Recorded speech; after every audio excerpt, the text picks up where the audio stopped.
Hi children, in this video we will discuss a very interesting theory, that is Dalton's atomic theory of chemistry. Children, Democritus first scientist थे जिन्होंने matter का concept propose किया. He was a Greek philosopher. उन्होंने कहा कि matter एक small particle से मिलकर बनता है जिनको फर्दर डिवाइड नहीं किया जा सकता, और उन्होंने इन स्मॉल पार्टिकल्स का नाम दिया एटमोस. राइट, एटमोस इसलिए क्योंकि ग्रीक लैंग्वेज में एटमोस का मीनिंग होता है indivisible. Right, so Democritus was the Greek philosopher जिन्होंने first time atmos word coin किया, जिसको आजकल हम एटम के नाम से जानते हैं. After that in 1808 John Dalton ने डाल्टन्स एटॉमिक थ्योरी प्रपोज की.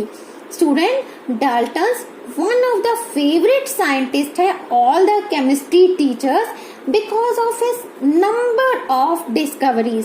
सो जॉन डाल्टन ने फर्स्ट पॉइंट में ये कहा कि matter is made up of small indivisible particle called atom. कि मैटर छोटे छोटे पार्टिकल से मिलकर बनता है जो इंडिविजिबल है, मीन्स जिनको हम फर्दर डिवाइड नहीं कर सकते, और उनको क्या नाम दिया गया? एटम्स. राइट. सेकेंडली उन्होंने प्रपोज किया कि atoms of same element are identical in all respect. कि किसी एक एलिमेंट के सारे एटम एक जैसे होते हैं हर तरीके से.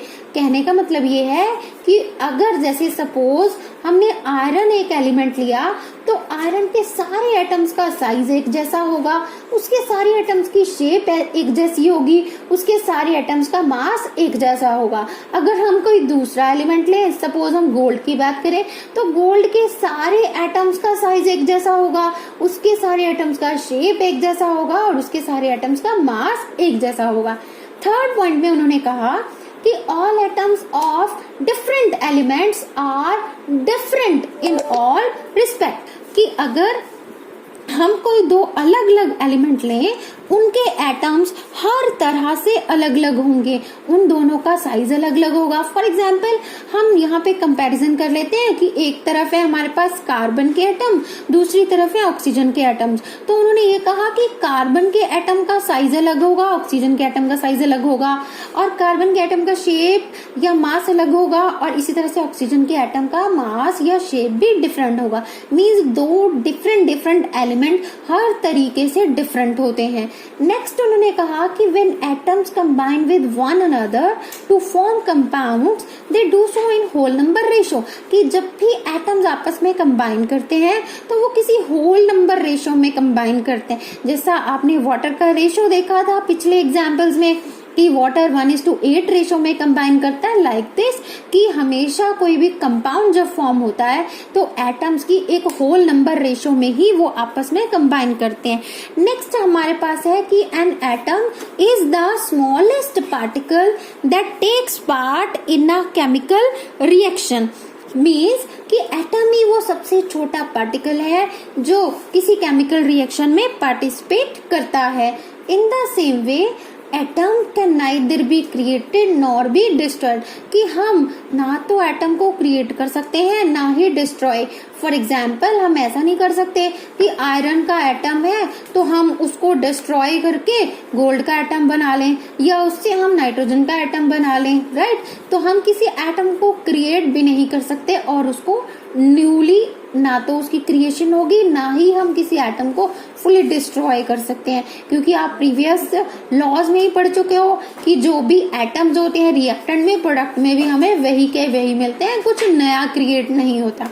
सो स्टूडेंट, ये जो डाल्टन्स एटॉमिक थ्योरी थी 19th सेंचुरी में, ये एक माइलस्टोन थी toward the structure of matter. की मैटर के स्ट्रक्चर को जानने के लिए ये थ्योरी एक माइलस्टोन की तरह काम की.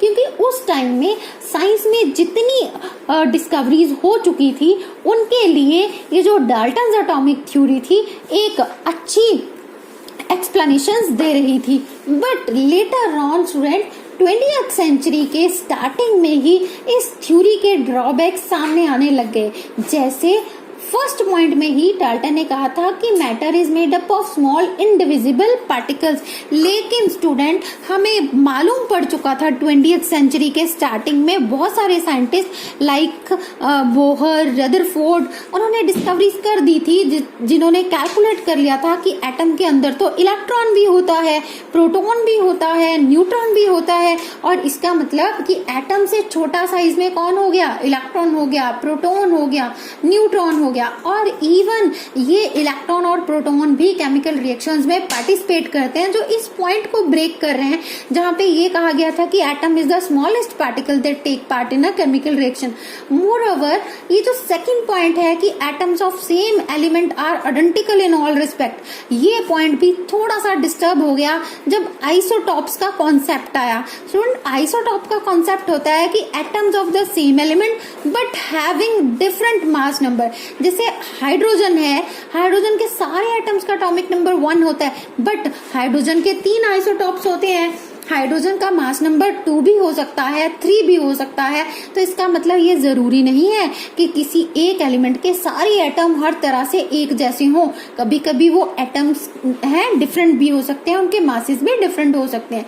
नेक्स्ट जो था थर्ड पॉइंट, वो भी ब्रेक हो गया। कैसे? क्योंकि आपने atomic masses student already learn कर लिए हैं, तो आपने देखा होगा आर्गन, पोटेशियम और कैल्शियम, इन सब का अप्रोक्सीमेट मास जो है वो 40 आता है। इसका मतलब सबका मास एक जैसा है, लेकिन है तो तीनों एलिमेंट अलग अलग। तो ये कहना कि अलग एलिमेंट हर तरीके से अलग होते हैं, ऐसा तो नहीं हो सकता, क्योंकि कभी कभी उनके मासेस एक जैसे हैं, जिनको हम बोलते हैं isobars, right. So next point था कि when atoms combine with one another they always do so in whole number ratio. Student, ये जो पॉइंट था बहुत सारे केमिकल कंपाउंड्स के लिए एप्लीकेबल हो गया, लेकिन हमारे पास फिर भी कुछ ऐसे एग्जाम्पल थे जहां पर एलिमेंट्स होल नंबर रेशियो में कंबाइन ही नहीं किए थे, राइट। तो ये पॉइंट भी यहाँ पर ब्रेक हो गया।